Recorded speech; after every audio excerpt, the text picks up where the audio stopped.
खाली चोट्टा सब कहेगा हम लेंगे सरकारी नौकरी, लेकिन जैसे ही आएगा ना प्रॉफिट एंड लॉस का एक प्यारा सा क्वेश्चन, सब साइकिल लेगा, दो पैडल मार के लगे दरबर, सब सपना बेकार हो जाएगा, कहेगा आप लेवे करेंगे सरकारी नौकरी। भाई तू पढ़ेगा तब ना तेरा होगा सरकारी नौकरी, की वैसा नहीं हो जाएगा। तो आज हम लोग पढ़ेंगे प्रॉफिट एंड लॉस के टाइप 7 के बारे में।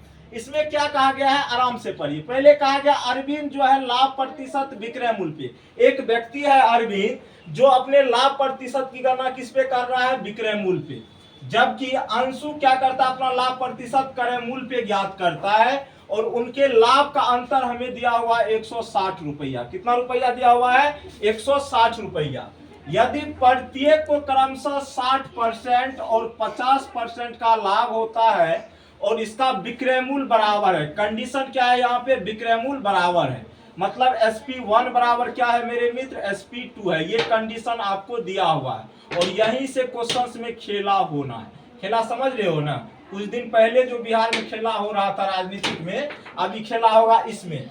किसके कारण होगा, इसके कारण, क्योंकि दोनों का SP क्या है, बराबर है, मतलब विक्रय मूल्य दोनों का बराबर है। अब यहाँ पे दो व्यक्ति है, कौन कौन सा व्यक्ति है, एक व्यक्ति है अरविंद और दूसरा व्यक्ति कौन सा, अंशु। दूसरा व्यक्ति कौन सा भैया जी, अंशु। अरविंद को कितना परसेंट का प्रॉफिट होता है, 60% का। कितना परसेंट का, 60% का। और अंशु को कितना परसेंट का प्रॉफिट होता है, 50% का। कोई दिक्कत। सबसे पहला काम क्या करेंगे हम लोग, यहाँ पे 60% का फ्रैक्शन वैल्यू निकालेंगे। तो 60% का मतलब कितना होता है, 60/100 मतलब 3 बाय कितना हो जाएगा, 5। और 50% का मतलब होता है 50 बाय कितना, 100। इसका फ्रैक्शन वैल्यू होता है 1/2। चूंकि दोनों जगह प्रॉफिट हो रहा है, अरविंद को भी प्रॉफिट हो रहा है, अंशु को भी क्या हो रहा है, प्रॉफिट हो रहा है। क्या हो रहा है, प्रॉफिट मतलब पूछे छी लाभ किए चाहे। हाँ, अब देखो यहाँ पे एक जगह हम लिखेंगे CP और एक जगह लिखेंगे क्या, SP, प्यार से। क्या से बोल रहे, प्यार से। अब देखो यहाँ पे दो व्यक्ति है, एक है अरविंद, एक है कौन सा, अंशु। ठीक है, एक है अरविंद, एक क्या है रे भैया, अंशु। अब देखो अरविंद क्या करता है, अपना जो है लाभ किस पे ज्ञात करता है, विक्रय मूल्य पे। किस पे ज्ञात करता है, तो हम यहाँ पे लिख देंगे SP। कोई दिक्कत। कहने का सेंस हुआ, ये नीचे में अगर क्वेश्चंस में ये कहा गया अरविंद अपना लाभ विक्रय मूल्य पे ज्ञात करता है, तो ये नीचे वाली वैल्यू क्या हो जाएगा, विक्रय मूल्य। क्या हो जाएगा, विक्रय मूल्य। तो मतलब अरविंद का विक्रय मूल्य कितना यूनिट है, 5 यूनिट। कितना यूनिट है, 5 यूनिट। अब उस पे अगर 3 का लाभ भी शामिल है, इस 5 यूनिट में 3 का लाभ शामिल है, तो जाहिर सी बात है अरविंद वस्तु को कितना में खरीदा होगा, 2 यूनिट में खरीदा होगा, तब इसको 5 में बेचेगा, तो 3 का इसको क्या होगा, प्रॉफिट होगा। होगा कि नहीं।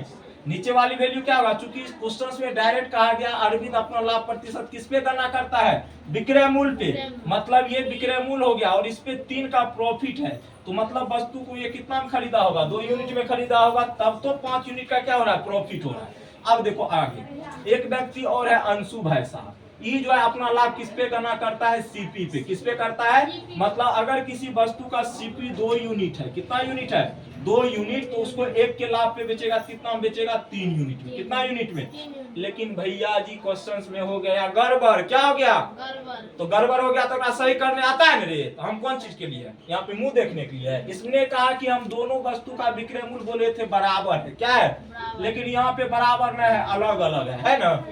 की करेंगे, बराबर करेंगे। की करेंगे, बराबर करने के लिए 5 और 3 का एलसीएम कितना होता है, 15। कितना होता है, 15। तो इसको 15 करने के लिए कितना से मल्टीप्लाई करना पड़ेगा, 3 से, और इसको करने के लिए 5 से। कोई दिक्कत। तो 3 दूना 6, 5 तिया 15, अब 5 दूना 10, अब 5 तिया कितना हुआ, 15। कोई दिक्कत। अब दोनों वस्तु का विक्रय मूल्य बराबर हुआ, जो क्वेश्चन में कहा पूरा हुआ ना। आप मोसा के याद कर लिए। ठीक, आप देखिए 6 मतलब कोई वस्तु है अरविंद 6 यूनिट में खरीद के 15 में बेच रहा है, यहाँ पे कितने का प्रॉफिट हुआ, 9 यूनिट का। कितने का हुआ। और अंशु जो है कोई वस्तु 10 यूनिट में खरीद के 15 में बेच रहा है, तो यहाँ पे प्रॉफिट कितने यूनिट का हुआ, 5 यूनिट का। कितना यूनिट का हुआ, 5 यूनिट का। कोई दिक्कत यहाँ तक। अरे आराम से बनाओ भाई, भागल नहीं जाए, भागे वाला थोड़े छे, परमानेंट है सब, समझ गया ना। P बराबर हो गया 9, P बराबर कितना हो गया, 5। मतलब अरविंद का प्रॉफिट कितने यूनिट का है, 9 यूनिट का। अंशु का प्रॉफिट कितने यूनिट का है, 5 यूनिट का। कोई दिक्कत। यहाँ पे डिफरेंस कितने यूनिट का हुआ, 4 यूनिट का। कितने यूनिट का। अब देखो इसने क्या कहा है, यहाँ पे प्रॉफिट है 4 यूनिट का, मतलब प्रॉफिट में डिफरेंस कितने यूनिट का, 4 यूनिट का, अंतर कितने का है, 4 यूनिट का। लेकिन क्वेश्चंस के हिसाब से अंतर दोनों के बीच कितने का है, 160 का, मतलब 4 यूनिट का वैल्यू कितना है, 160 यूनिट। तो 1 यूनिट का वैल्यू कितना हो जाएगा, 40 रुपया नहीं होगा, बोलो तो हाँ या ना, होगा कि नहीं। अरे 4 से डिवाइड करेंगे 40। अब तरह से पूछा है विक्रय मूल्य ज्ञात करें, तो विक्रय मूल्य भैया कुल्लू तो निकाल लो, यहाँ पे भी इसका 15 ये है, विक्रय मूल्य इसका भी कितना है, 15 ये है, तो कुल्लू निकाल लेंगे तो आंसर आइए ना जाएगा। तो 1 यूनिट का वैल्यू इतना है तो 15 यूनिट का निकाल लो, 1 यूनिट का इतना तो 15 यूनिट का निकालने के 15 में 40 से गुना करो, 15 चौके होता है 60, एगो जीरो बैठा दो, तो 600 रुपया is the right answer, option number C. Option number C is the right answer, C for kabuli chana, C for carat. जी मन में छो से बैठ दे, समझ गली ने, समझली कि नहीं समझली, फिर से समझा दियो। देखी भाई क्वेश्चंस में कुछो नहीं कहने रहो कि एगो जे अपन लाभ करे छे विक्रय मूल्य पर ज्ञात करे छे, एगो कौन चीज पर, क्रय मूल्य। दोनों के लाभ के अंतर कितना है, 160 रुपया। एगो बेच रहा है 60% पे, एगो बेच रहा है क्या परसेंट पे, 50% पे, और दोनों का विक्रय मूल्य कह दिया है बराबर। हम अपने मन से बराबर कर सकते हैं, नहीं कर सकते, ये क्वेश्चन का तो हिसाब चल देना है, ठीक ने। बच्चा में देख लिया मम्मी का तो नुनू रे भूत आवे छे तो डर से सुत रहे छे छोड़ा, तै नहीं जना का तो वही नहीं चला, जो कथो दिक्कत है वाला नहीं छे, ठीक ने। अब देखो हम बोले कि 60% का मतलब 3/5 और 50% का मतलब कितना, 1/2। कहने का सेंस हुआ ये, चूंकि अपना लाभ एसपी पे ज्ञात करता है तो ये नीचे वाली वैल्यू क्या होगा, एसपी, ठीक है। 5 के सामान में 3 का 5 में अगर वो सामान को बेच रहा है तो उसमें 3 प्रॉफिट शामिल है, तो मतलब कितना खरीदा होगा, 2 यूनिट में।